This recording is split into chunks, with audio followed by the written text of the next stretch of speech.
the single call, the uncompanioned power. She the call, she the uncompanioned power. She the call telling us, come on, get up, awake, awakening ray. She came here, she gave that call to the mortal here, and she has now drawn back. When she gives the call, that call does not get frustrated. It has its own power to make you do certain things, and you do them. The hue and marvel of the supernal being, she look no more on our mortality. That is an act of grace on her part. She look no more on our mortality, because we would have got stuck with her. We would not have been able to see the possibility of the divine coming as an avatar.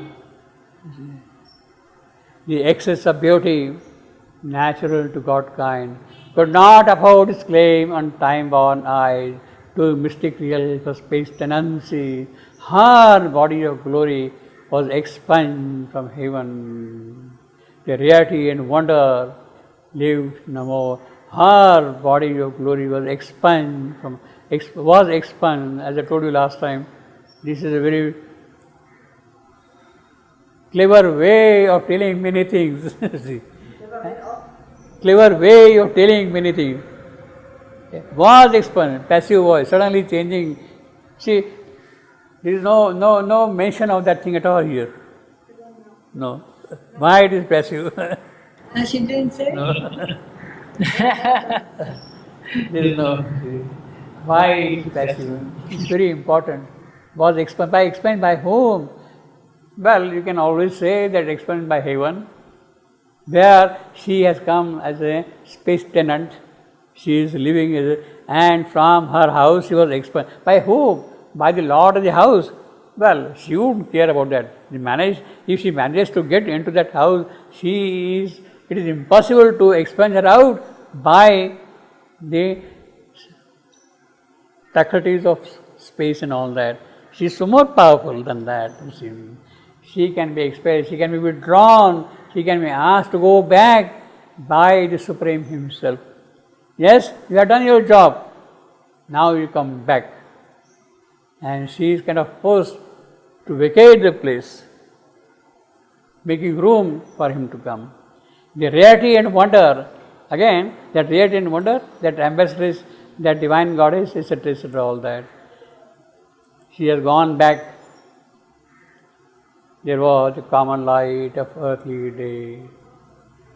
Well, so we have got now daily routine things happening here, day after day, our routines continuing here, because she is not there now. Well, it happens every now and then. You get a very marvelous guest in your house.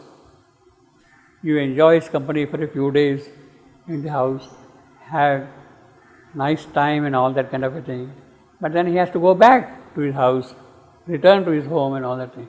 And you suddenly feel lonely, sorry, sad, and you kind of carry on your daily activities, remembering constantly, you see. There was a common light of earthly day. As I told you, this is the perfect echo of first line. Efferent shies from the respite of fatigue. What a complex thing. Respite of fatigue. He is free from that respite which comes as a result of fatigue. So there is no respite now. You have to do your daily activities now. Continue to carry on your routines. You see. Once more, the rumor, the speed of life pursued the cycles of her blinded quest. Her lives blinded quest pursued her life. And then the daily routines is going on. What are the routine things? All sprang to their unvarying daily. Get up in the morning, do your routine things, go to the market, go to the office, go here, go there, whatever has to be done. The 1,000 people to the soil and tree, the 1,000 people. Now this is a totally new theme altogether. The 1,000 people. Now here is the clue of when all this was happening. The 1,000 peoples of the soil and tree, as I told you earlier, this is the transition period between Satya Yuga and Treta Yuga. When the mentally developed animal is ready to make room for the higher creature. There are already great animals, so to say, not the physical animal, in the occult world, who have great mental capacities. They come here, do their work. As I told you earlier, Hanuman is a monkey, Vanara, we call him Hanuman, you see. He is a great mentally developed Vibhuti creature, or we call it. He comes here to help the avatar, Vana. So the 1,000 people belong to that category already, who are ready to appear here as the mental beings, you see.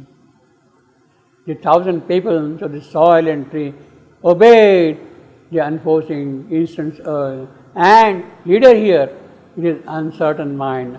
Mind is always uncertain here.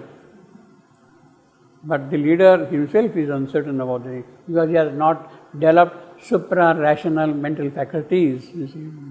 Alone, who stares at the future's covered face, man lifted up the burden of his fate. And Savitri too awoke among these tribes. So that is the time, that is the moment in history of evolution when Savitri's work begins. The transition between the Satya Yuga and Treta Yuga. It is from that point onward when the mental being is kind of fully ready to appear here on the earth. When the mental being is there, Manomaya Purusha, when he is here, then begins the work of Savitri. And therefore Savitri too awoke among these tribes, these of these 1,000 peoples of the soil and tree. Yes. So, can we say this Savitri story happened at this era? Savitri is happening constantly. Start talking at that time. Yes. She's continuing. Continue. See, don't divide her into segments of time. Don't divide her into segments of time. Her work is there. That avatarhood, his and Ashwapati's, they are not to be fragmented into bits of time. They are there. Going on.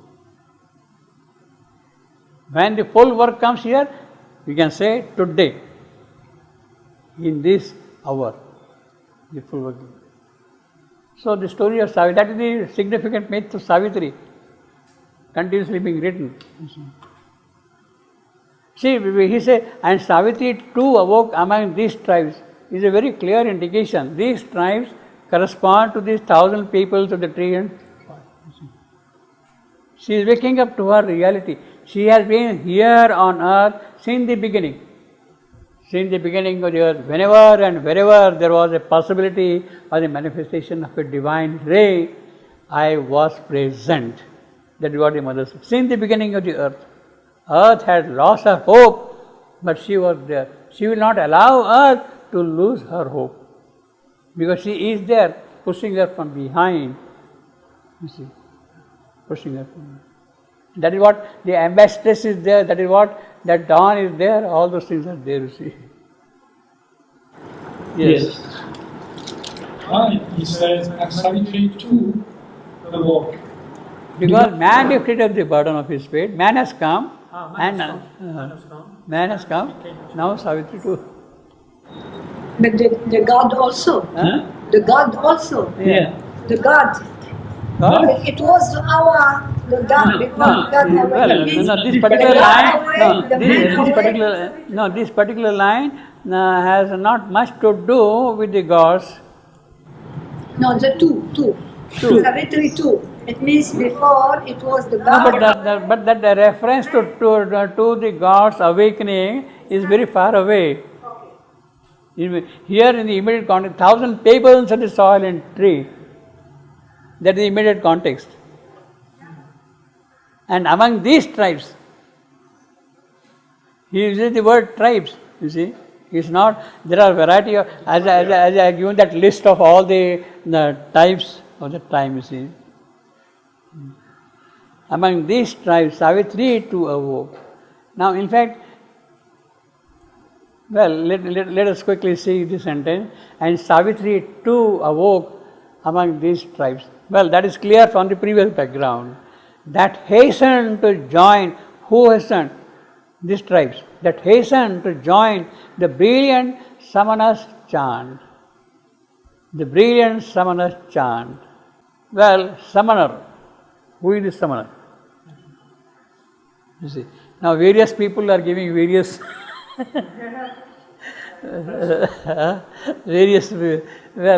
Madhu Pandit says it is the supramental sun. Supramental sun is the Samanar here. But I will say that it is something different than that. Savitri too hastened in response to the Samana. This line you had to read that Savitri's birth was compelled by somebody. Savitri, who was that? It was Ashwapati who compelled her mortal birth, Ashwapati. So who is Samanar? Basically, if you say, it has to be Ashwapati, the immediate context. Ashwapati says, come on, Savitri, now time is up. You have to start your work. Now, who is Ashwapati? It is the divine avatar himself who tells Savitri. The Samanar is therefore the divine avatar himself now, who tells the divine power, divine Shakti, that now you have to start your work forward, onward. You have to carry on. Man has lifted his word. Now it is time for you. It is the moment for you now to take things forward and do things. Because across the past of divine event, there is the mind of night which man cannot tackle. You have to come and do that work. It is not my work also, it is your work. And therefore it is the call. Hasten join the Samana's chant call. So it is the divine avatar himself. Now why divine avatar? In the previous canto we already seen that there is that yajna going on. There is the aspiration, there is the urge from the earth. And in response to that urge, that will, that yajna, the divine incarnation takes place. When the avatar comes, it is that avatar which now here becomes the brilliant Samanar. So this is linked up with that yajna which was going on. That yajna is an invocation for the birth of the avatar. And when the avatar comes, then it is he who tells Savitri, Savitri, now you have to take up the work yourself and carry forward. The goddess, divine goddess, the omniscient goddess, she has done her job. Now you have to take the mortal birth and do things in the mortal world. That is the brilliant Samana's chant. And lived with the beauty of the apparent way, acclaimed a portion. She acclaimed their portion of ephemeral joy. She has taken the mortal birth. She has taken the mortal birth. But this brilliant Samanar, I will link up definitely with the avatar. It is avatar who summons the birth, who demands, who compels her mortal birth. Who comes? So you mean the verb has done it and acclaimed? Huh? Has done it and acclaimed is That hasten to join the brilliant Samanar. this verb and this verb is Savitri who has done it. Yes. She is doing later on. She has done it, she acclaimed. Yeah. She is doing later on. This is Yeah. Oh, I see. It's not like that. and this laser, no? She acclaimed. She accepts now the mortal birth. Yeah, Okay. that's the thing. Yeah. But she knows without that it doesn't go. Because she acclaims because the avatar is telling her, is kind of commanding her to do that. Brilliant Samanar, The avatar. Samanar, who is the avatar? Samanar is the avatar himself, you see. You have to say Savitri, in the context of Savitri, this Samanar. Samanar cannot be simply the supramental sun there. It has to be somebody here. Who can be the avatar? But in this case, Savitri also is Lord. No. And that is a subclause. Lured by the beauty of the apparent Who way. is Lord? No, this clause. She or them? No. She is lured by the beauty of the apparent ways. She. She. Oh, okay. See, we will see that thing. Lured. See, that is how we have come. We became curious of the shadow of truth in the darkness, and we had taken birth. We were lured. Same way, she is also. Well, there is some. It means that even in this mortality, there is something very beautiful, something true, something genuine, and therefore there is a kind of a lure for that, and a claimed portion of their ephemeral joy.